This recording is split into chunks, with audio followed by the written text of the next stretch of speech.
Paolo Avellino hindi nag-asawa kay Kim Chu. Tara at pag-usapan natin yan. Pero bago ang lahat, kung di ka pa nakasubscribe sa ating channel ay huwag kalimutan mag-subscribe para lagi kang updated sa latest chika.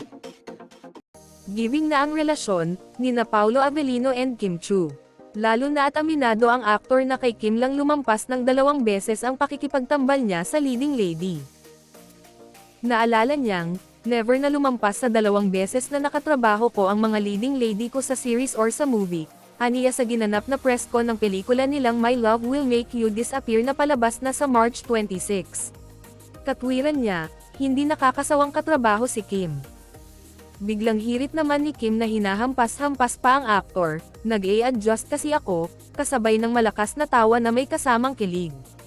Kilalang nagdadrama si Paolo sa kanyang mga serye at pelikula pero iba raw nang makatambol na niya si Kim. Hindi pa talaga ako nakakagawa ng pelikulang romance comedy, saka si Kim madali siyang katrabaho, exciting din naman yung concept, dagdag ng aktor tungkol sa pelikula nila. Naging very honest din si Paolo sa pagsasabing minanifest niya ang pagsasama nila ni Kim sa proyekto. I wanted to work with her. Never ko talaga in-expect, kasi nag-iba na rin ang tahak ng mga gusto kong gawin.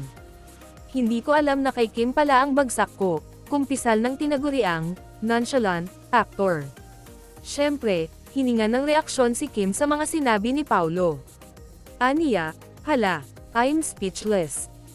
Inamin din ng It's Showtime host na nung una, hindi talaga niya alam kung paano kakausapin si Paolo.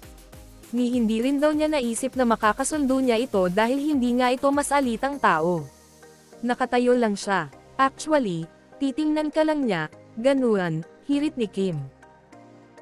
Sa huli inamin ni Paolo na hindi niya inasahan na kay Kim siya babagsak at ang massive success ng tambalan nila ng actress, TV host. Never ko talagang in-expect na makakatrabaho ko si Kim, hindi ko alam na kay Kim pala ang bagsak ko. Anong masasabi nyo sa ating chismis ngayon? Mag-comment na at subscribe para updated ka sa latest chika na gaya nito. Maraming salamat po.